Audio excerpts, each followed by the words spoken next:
Hello, Alabama fans, and welcome to the BamaOnline.com Alabama postgame show. I'm Tim Watts, the publisher of BOL, and with me is Jimmy Stein, team analyst, also dips his toes in recruiting, and our recruiting analyst, Joseph Hastings, who also dips his toes into the team. Thank you guys for joining us. Much more jovial this week than the past few weeks we've been dealing. Alabama just wrapped up a 34 to nothing victory over Missouri. People are going to say it's Missouri. Yeah, it's Missouri. They were 6-1, 21st in the country. Their quarterback came out and tried to play. Jimmy, Bama just did what they had, took control of that game, midway through the first, later in the first. I thought it was might have been Alabama's best 60-minute performance when you take into account offense, defense, special teams, and playing a clean game. I thought, they didn't turn the ball over. There wasn't the jaw-dropping, terrible mistake. They made Missouri earn everything, and Missouri wasn't really in a position to earn a lot with Brady Cook, Herder out, the starting running back out. It wasn't the typical Missouri. But what I like about this effort, guys, is that Alabama made Missouri earn everything, which is why there ended up a 0 on the scoreboard. Even at the very end of the game, when it looked like Missouri was going to actually score, Alabama put some ones back in and wouldn't let them score at the end, which I like because I thought it showed a lot of pride and performance. But clean performance, 60 minutes, both sides of the ball. I thought it was a big step in the right direction. I think if Brady Cook, I think that'd have been a better, closer ball game if they'd had more success. I think he'd have stayed in that game. I think they just said, punt, we're not going to win this. We're moving you out. He was jogging around. I mean, it's the second time we've seen him injured, but looking like he was David Hasselhoff on Baywatch. I saw him sprint back to beat Auburn last week. Obviously a tough guy and a competitor, but also aware of the attention he's getting. Joseph, give us some thoughts on that game. Yeah, I'd echo the same sentiments as Jimmy. This is what you wanted to see from Alabama start to finish, and showing some pride there at the end to not allow Missouri to score a touchdown even when it was at the 1 yard line. Easily could have given up a score there. Instead came out with the shutout, which it looks better, and it also is better for the morale heading into the bye week.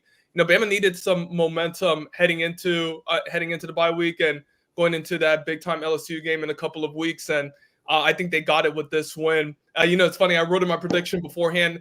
It doesn't matter if Alabama wins by 3, 13, or by 30.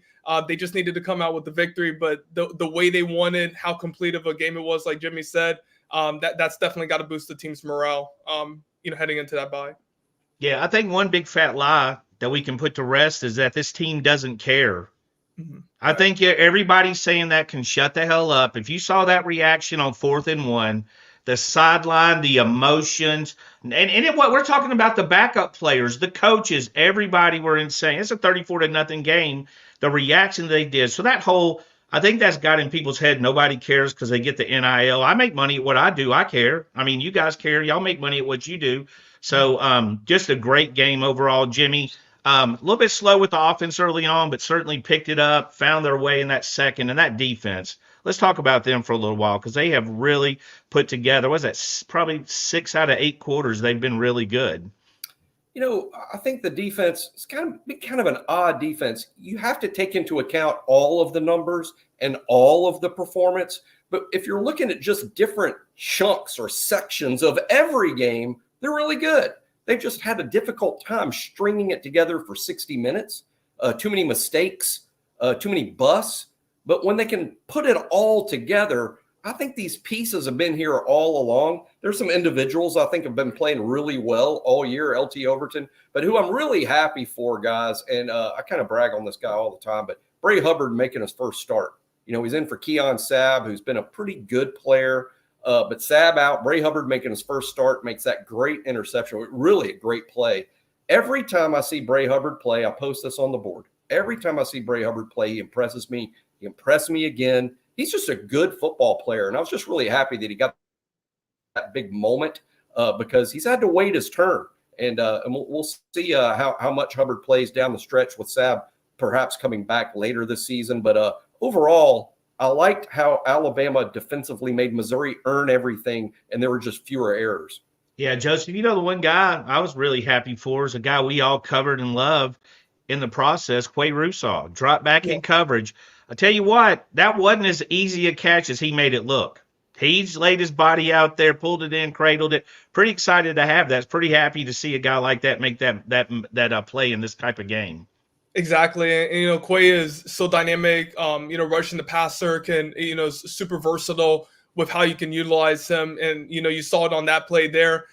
Great concentration. And, I had a chance to go see Quay a couple of times at Matt House Training Academy in Montgomery. And, the work ethic, getting up at 5:30 in the morning, going for a workout at 6, doing a couple more workouts in a day, all in the off season. That shows on days like this right here when, like you said, it's not an easy catch. He had to extend himself, bring it in, maintain that concentration going to the ground, made it look like a receiver. He looked like a receiver on that play. So great to see him. Also great to see, his teammate, high school teammate, James Smith, do what he does, being able to put pressure on the quarterback and show how athletic he is. And one play that really kind of stood out to me is when he was kind of rushing on the inside and then he broke out on the outside to contain Brady Cook as he was rolling out to the right. So, just great performances all around by the defense today. Jimmy, we got to talk about this because nothing in that game made some people happier than DeBoer just laying into that. Was that Rock? He was just absolute getting the ear. I have no idea what he did. I was getting ready for the show, and it was he was not. I think DeBoer is more demonstrative than our fan base gives him credit for. I've seen him up, at the officials. I don't think he's ever going to be one just to go after his players that way. I think that's all done in private. But he was pretty emotional today. He had some talks with the officials. He had some talks with obviously with Rock. It's just who he's being compared to, whether people are doing it intentionally or unintentionally. Nick Saban was an extremely passionate coach, wore everything on his sleeve. When Nick was upset, everyone in a 100,000 seat stadium knew it. When he was happy, which didn't happen too much, but everyone knew it. Nick was just very demonstrative, would get very upset, would literally levitate when he was mad. DeBoer just has a different personality. It sort of reminds me in a much smaller scale, but when Wimp Sanderson, was the head coach at Alabama, extremely demonstrative. He's replaced by David Hobbs. I don't know. I'm sure most people listening don't remember any of that, but David Hobbs, very stoic, good basketball guy, knew the sport extremely well, but very stoic. And the fans were just always quick to assume he didn't care because the last coach was always throwing his jacket and stomping and spitting. I think DeBoer's kind of up against that. He's replacing somebody that was extremely outwardly passionate. That's just not what DeBoer is on the outside. But make no mistake, that's an extremely competitive person, and he's been too successful in his career not to care as much as all the other coaches care. One of the things that really pushed Saban to be the way he was, especially early in his career, how I've always said that, if you get two hot-headed people married, the police are on the front lawn every Saturday night. Y'all are fist fighting. You got to offset them, right? One's got to be calm. That's my wife. Me, I'm just flapping at the gums. Well, Nick Saban had guys behind him headbutting people with helmets on. He had Kirby. He had Jeremy. He had, Jimbo. He had all those guys. Muschamp. He had all those guys screaming, which fed him in. And if you know how I know him, right? Because you remember that year when he was going nickel, he was calm. But when everybody behind him started screaming nickel, coach lost his mind because he was like, "Hey, I got my boys backing me up." Anyways, Joseph, good game. Seen a little bit of these running backs out there. Nice run by Justice Hayes. That was some helmet to helmet. And then Richard Young popping up. Still looks a little gimpy because otherwise I think Richard takes that to the house. Or maybe he's just not in running 50-yard shape. Yeah, he had a nice run there. And Justice, man, he lowered the boom. And I think it's more impressive that it seemed like he gained strength and momentum after delivering that hit to finish off with the touchdown. Kind of putting together a complete game from his end. I think we were kind of been waiting for that, especially after what he showed in the Michigan game. Been waiting on that this season, and we saw it in this game. And talk about carrying momentum into the bye week and how huge that could be going into the LSU game, getting a nice little 1-2 punch there with him and Jam Miller. I'm interested to see how the game plan is going into Death Valley. It's going to be loud. It's going to be raucous. Maybe rely on that run game a little bit, Justice and Jam and some design runs for Jalen and, make it a little bit easier and have some 3rd and 5, 3rd and 4 situations, and just make the game a little bit easier for Jalen from a passing perspective. But yeah, Justice showed off some really great stuff, and the whole running back room looked great today. Yeah, I just think overall, Jimmy, when you look at this team, they came out. I tell you, I think this is a tighter knit group than we think, but I do think sometimes it's tough sledding. Didn't love the offensive play calls early on. And the one thing I'll notice, like, we all think we know more than we do, right? I mean, we're just every generation is screaming, "You're not my dad" to their dad, or then us, saying these kids don't know anything. We got Wikipedia, we got Google, we got all the answers. But, Jalen overshot Ryan on that wide open pass. But if you went to Kalen DeBoer, you might not have saw this. You're at the game, Jimmy. He is literally doing his hands, showing the route, saying he's got to finish the route. He's got to run his route. So apparently Ryan might have pulled up and scored, because that looked like he just shot one over his head. But Joseph saw it for TV with me. It was very demonstrative, saying you got to run that route.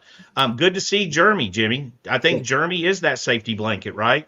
Yeah, he's a good player. I mean, he's a real good player. As a matter of fact, I think Ryan you can't help it. Ryan sort of overshadows everyone else at wide receiver because of the immense talent and the charismatic play. But Jeremy Bernard is outstanding. I think Kendrick Law, although he frustratingly makes some emotional plays out there that kind of hurt the team a little bit, but it seems like each week now Kendrick Law is becoming a bigger part of things. And with his size and speed package, he can be so helpful in terms of being more than just that crushing outside blocker. But Jeremy Bernard does a great job of running the route. Like you were just saying, Tim, when you're watching the game and it looks like, DeBoer's telling Ryan, hey, you've got to complete the route. You've got to be more. Jeremy does that stuff. He's already sort of, I hate to use the word, he's already a pro, but he sort of plays like that. I mean, I think Jeremy does complete the route, and he's got good hands, and he's a bit of a playmaker. I mean, I like him a lot. To me, he's Robin to Ryan's Batman. Yeah. But you got to have both. You can't just have one guy.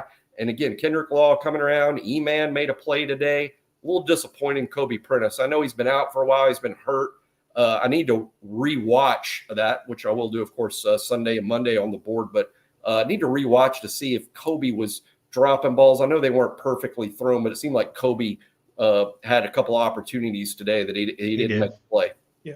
I tell you, if I'm Will Ferrell, then Emmanuel Henderson is my cowbells. I need more Emmanuel Henderson. I need to see more of him. That guy's long, makes plays. Joseph, we've been watching him since he was in high school. Just an athletic guy that seems to be slowly. I mean, every time he's got the ball, receiving-wise, it seems to be a pretty big play, and they end up in pretty good position. Yeah, we kind of talked about that with Kendrick Law, right? Like every time he got an end around jet sweep, something, he was going to make a play. He was going to get 10, 15 yards. And, we saw it today, made a couple nice 10-yard plus plays, getting him some more touches. And you see that of Emmanuel Henderson. He made that big play against Georgia early on. Made another one here today that put him in scoring position. Yeah, just get him the ball. Just find a way. They got so many weapons on the outside. You've got Ryan Williams and Jeremy Bernard and Emmanuel Henderson. You've also got Josh Cuevas, CJ Dupree at the tight ends. The running backs can also make some plays too. You just got to take advantage of those weapons. Find those mismatches and capitalize on them when you can. So started off slow like you said, but they really picked up things toward the end of that second quarter and into the second half. We appreciate all you guys and girls for being here with us for the post-game show. We do it after every game. You can always tell how Alabama did by the number of people watching. Last week after Tennessee, we had like 700. I think we got close to 20,000 views. It's not great for business. It's always good when the less subscribers we have. But please do us a favor, hit that like button and subscribe. You'll get the notifications when we do our show. We have our big show on Tuesday. That features Charlie Potter and Blake Byler, who's two of our team guys, along with Jimmy, Andrew Bone, who a lot of you know with me and Joseph Hastings. We cover recruiting. We all dabble in both, but we'd appreciate if you give us that thumbs up, that like, and that subscribe. And again, a big Roll Tide roll, great win for Alabama today. Jimmy, we're going to go back to Bama in a minute, but it's the bye week. Now, if we had discussed going into this bye week at 6-2, we'd have said we lost to Georgia, we lost to Tennessee, right? We wouldn't have had that much on the line. But right now, you're still at that 6-2 mark. There's no room for error. You got to win out. You got to win these 4 games. But week by week, you get an off week, you get ready for LSU, and LSU and Texas A&M is about to kick off, and that's a huge game. It really is. I've really given a lot of thought into, what Alabama fans should want the outcome to be, and it really doesn't matter. I mean, all that really matters for Alabama with the back up against the wall, go to Baton Rouge and win. Doesn't matter if LSU wins tonight or loses tonight. That's going to be a tough football game because LSU is good. They got a lot of good players. Their defense has improved over a year ago. There's no question about that. Garrett Nussmeier is an outstanding quarterback. I think he's done a great job stepping in for a Heisman winner, and he does it differently than Jaden, but he's good. They always got dudes at wideout. They got the best pair of tackles in college football, both likely for top 10 picks in Campbell and Jones. So good team down there, regardless of what happens tonight. Alabama back up against the wall. It's kind of like win and you're in, although that's not technically true because you still have a road game left and the Auburn game left. But it's going to feel like that to a lot of Alabama fans. It's not technically true. If LSU loses tonight, it's going to feel like almost an elimination game. Whoever wins moves on. Whoever loses is done. But what I like about what Alabama did today, guys, is Alabama put themselves in a position to play a really big game against LSU. Because you lose today, that game at LSU isn't that big. You're just almost playing out the string. But they won today and won impressively to give everybody a lot of hope going into Baton Rouge that despite the fact it's going to be a really tough game, it's a winnable game if you play clean football. And that's what they did today. I think they did a good job of not eliminating errors, but they definitely reduced them. Yeah, and for all those texting me when Texas was up 7-0 saying this is how you do it. Well, it wasn't as easily done as you thought it was. It was a 7-point game with 2 minutes left to play. Texas just kicked a field goal. Regardless, Vanderbilt's a pretty good football team. I don't think y'all can take that. You don't lose to Vandy and all that stuff. This is not your normal Vandy. This is not your normal college football. I mean, Ohio State, Joseph, surviving Nebraska, today. But that Texas-Vanderbilt game was pretty interesting just to see Vanderbilt fight back because it did look like Texas might blow them out early. Yeah, it definitely did. And look, going to Vanderbilt now, and it's not as easy of a game as you thought it would have been heading into the season. So, yeah, when you're 5-2 at this point or 6-2 at this point, and you expected those losses to be Georgia and Tennessee, it's unfortunate that one of them did end up being against Vanderbilt, but it's also fortunate that they beat Georgia. And like Jimmy said last week or a couple weeks ago, this Bama team has proven they can beat anybody and they can possibly lose to anybody on any given Saturday, just depending on how they play. So, look, I think there's a lot of parallels between this game that we just saw here and the Wisconsin game on September 14th. That Wisconsin game, Tyler Van Dyke got knocked out early, so Bama had to play backup quarterback. You can't read too much into it just because they didn't get to play them at full strength, but they did what they needed to do against a team that lost their backup. They head into a bye week, and then the next week is going to be a big-time game against an SEC opponent that you have to win, or that people want you to win, of course. They need to win this LSU matchup, whereas with the Georgia one, it was a little bit more up in the air. So there's some parallels. I think Bama's got some momentum heading into the bye weekend. That's pretty much all you could have asked for. Yeah, Jimmy, again, the bye week, get some people healed up, didn't see any major injuries, got some backups to get in there and play, and got some emotions. That was what was good to see. And I'm not talking about the coaching staff. I'm a firm believer that Alabama coaching staff is more emotional. They're just not sharing it on a message board after every snap, every time the whistle blows. I think they're probably keeping it in-house. I think there's a lot more going on there. In fact, I know there's a lot more going on. But you get that week, and it's huge, like you said, because LSU is a good football team, but so is Alabama. Alabama has the best win in the college football season. It's not a debate. That is the best win in the college football season. LSU's talented, but that defense is what I'm looking at the most right now. Absolutely. LSU was really terrible on defense a year ago, and that's not an exaggeration. They were really, really bad. Even last year, LSU's defense was significantly worse than Vanderbilt's. And I ain't talking about 2024 Vanderbilt. I'm talking about more typical Vanderbilt. It cannot be overstated how bad defensively they were. They're much better. Are they elite? No. But they have taken tremendous strides on that side of the ball, even without Harold Perkins out for the year, their best athlete on that side of the ball. but offensively is where they'll scare you. Garrett Nussmeier is an outstanding prospect. I have the highest respect for Jim Nagy, the head of the Senior Bowl, who spent his whole life in NFL scouting, who scouts for the Senior Bowl. The NFL absolutely puts a lot of credence into what Nagy says. Nagy said this week, Nussmeier is the best quarterback in this group in terms of NFL ability. And if Nagy says that, everybody should believe it. Garrett's a really good player. Of course, they got dudes at wide out, those 2 tackles that are top 10 picks. It's going to be a heck of a challenge. It's on the road where Alabama hadn't had a lot of success since 2020. Seems like everything on the road's been a struggle. But hey, like you said, Tim, this bye week is big for Alabama. I just texted, somebody walking back from the stadium. The bye week is almost as big as the win. A lot of bumps and bruises on this team. Everybody's got them. Missouri's got it worse. But Alabama does have a few guys that need some time in the hot tub and the cold tub. They got a couple of days to work on themselves. Don't worry about LSU until next weekend. Get healthy. Get your feet under you. Work on what you need to work on to improve, and then tackle the LSU game plan late in the week, early next week. And, hey, the whole season will sort of feel like it's on the line. But that's fun for us football fans. This is why it's fun, that game in Baton Rouge, that will feel like everything's riding on it. Look, I said this last night when there was like a mini panic because the Missouri quarterback was playing. You'd have thought Joe Montana had a baby with Dan Marino and named it Tom Brady, and he was coming running out of that tunnel.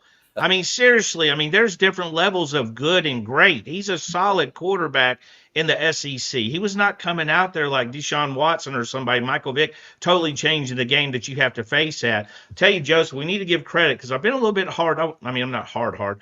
Well, that's probably not the best way to word it, but I haven't been too hard. I'm not sure I'm going in the right direction. I have not been too harsh on the special teams. I have been a little harsh, but today the punting was good. The coverage was good when they brought it out. And hey, the field goal kicker made 2 field goals because Will Reicher's been getting a lot of love, having not won that Lou Groves Award last year, Joe. And it wasn't just that he made them; they were good. They looked good. Drilled them. Yeah, really good distance in the middle. Exactly what you wanted to see. Look, Jalen Mbakwe did make a couple of mistakes. Bobbling the ball there inside the 10-yard line. Got to let that one go. Running into the returner. The true freshman mistakes. Those kind of things. But all in all, yes, the special teams unit looked great. And Alabama was put in some tough positions, early on in that game. I know we talked about the struggles the offense had initially. The Missouri did a pretty good job of putting them inside the 10-yard line with those punts. Bama, was able to get some better field position later on. But yeah, the special teams unit looked great today. Yeah, the coverage. I don't think the returns were particularly spectacular. We had a lot going on there. Jalen Mbakwe, who I'm a huge fan of, absolutely massive fan of, he got a little excitable. I tell you, we can talk a little. Let's get a little pissed at the referees, right? I don't understand. How can you just say Bama's declining the roughing the quick quarterback first, or the punter, which looked like a pretty clean lick on the punter? And second of all, Kendrick Law boxes out a guy in a scrum, what he thinks is a loose ball, gets a 15-yard penalty. Ryan Williams, sometimes officials are just cowards.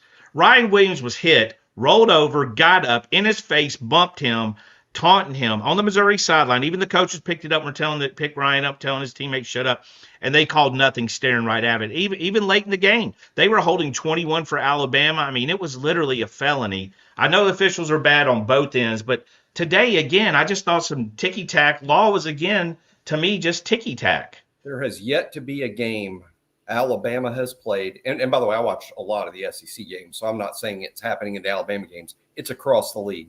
But the Alabama games is where we get really focused on it and emotional about it. There's not been an Alabama game this year where I've not been pretty furious at completely incompetent officiating. It's always been borderline, like, can't you guys be better than this? But this year in particular, I really think it's been putrid, unfair to both teams. Again, these guys, it's not about being biased. It's just about not doing their jobs. And the worst part to me is like that play that Tim's pointing out, when they're not protecting the players. They're supposed to be – the first job is a player safety thing. I don't even think they do that well. I don't know what the answer is, but it's an every Saturday thing for me where I walk out of the stadium, win, lose, or draw, going, good. I don't understand half of what's going on out there. And Tim, I know you were probably upset at this one, but the LT Overton one, I did not hear a whistle on that with the delay of game. I didn't hear a whistle, and obviously LT didn't either. Totally confusing in the stadium. We heard nothing. The play was not stopped. Yeah, very unfortunate. Very unfortunate. He's coming. I mean, he's coming like his hair's on fire. Very odd. Again, very odd. I mean, very odd. Get him off the field. I'm glad that didn't come back to hurt him because they had been dominating that game up to. I think that was their first down, maybe. It did hurt them because it should have been a 3rd and 12 for Missouri. Instead, they get the 15 yards. And what it did was, even though Missouri had to end up punting it, it put Bama inside the 10-yard line, essentially on back-to-back possessions. That one penalty led to that. So Bama probably could have gotten things going on offense a little bit earlier. Instead, they were backed up. So, yeah, it was a huge penalty. Yeah, I just think overall, before we get out of here, let's get some final thoughts here. You got a week. You got 2 weeks to prepare for LSU.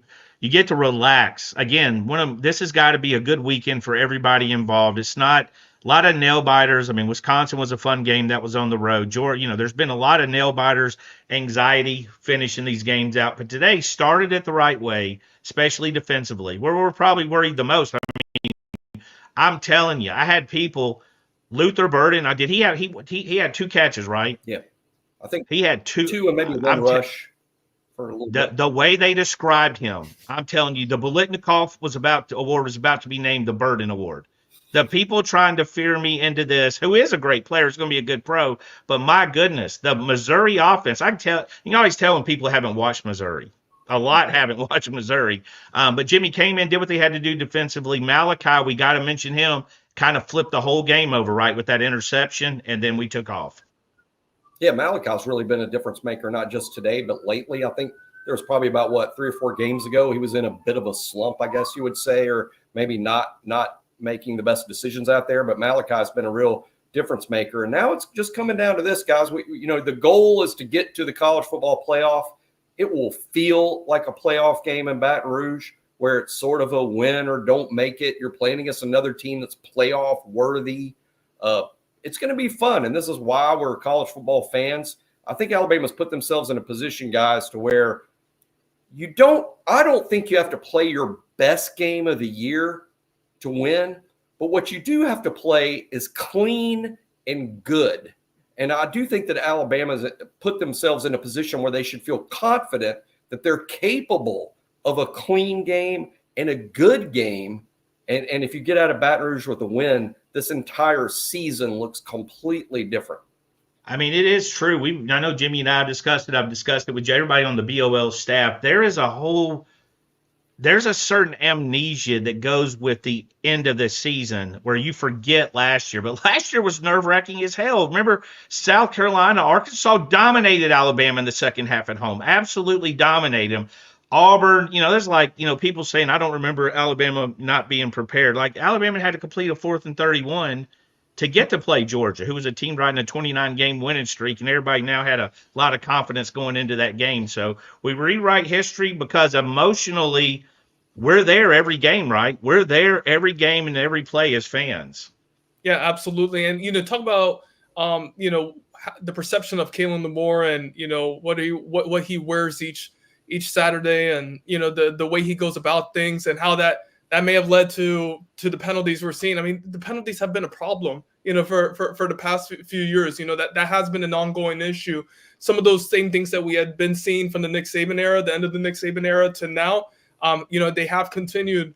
But going back over to what Jimmy said, yeah, just got to play a complete game against LSU. Don't shoot yourself in the foot. Don't make those costly turnovers, penalties, mistakes. Set yourself in those 2nd and 20 situations which Bama found themselves in against Tennessee on the road, and even Vanderbilt at times too, gifting them points or having unnecessary penalties. If Bama is able to play a relatively clean game, I think they can beat LSU. But I do want to see tonight, how LSU looks against Texas A&M, what the result of that game is, because Bama has a lot of more morale and momentum going into this weekend. What if it's a tough loss for LSU tonight? What if it's a double digit? They're not in it, and they start to question themselves with a couple of losses on their schedule heading into the bye week. So we'll see how things play out tonight.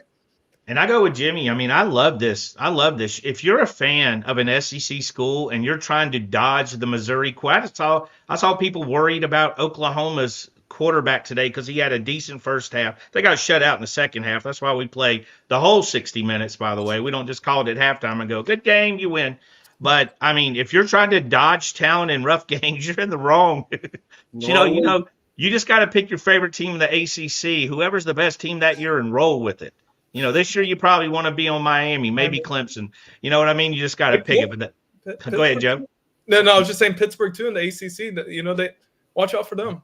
I mean, Bama's playing Pitt next week. Nobody even turn on to watch it. That's the difference. Like, you know what I mean? Like the SEC, you're not avoiding playing talent. It's everywhere. All right, we're going to let everybody get to the game. Appreciate everyone who turned in. Jimmy, Joseph, we always appreciate you, the fans. If you get a chance, give us a thumbs up and a like. Go watch Auburn and Kentucky. And we've got who do we have? We have LSU and Texas A&M about to kick off. Yep.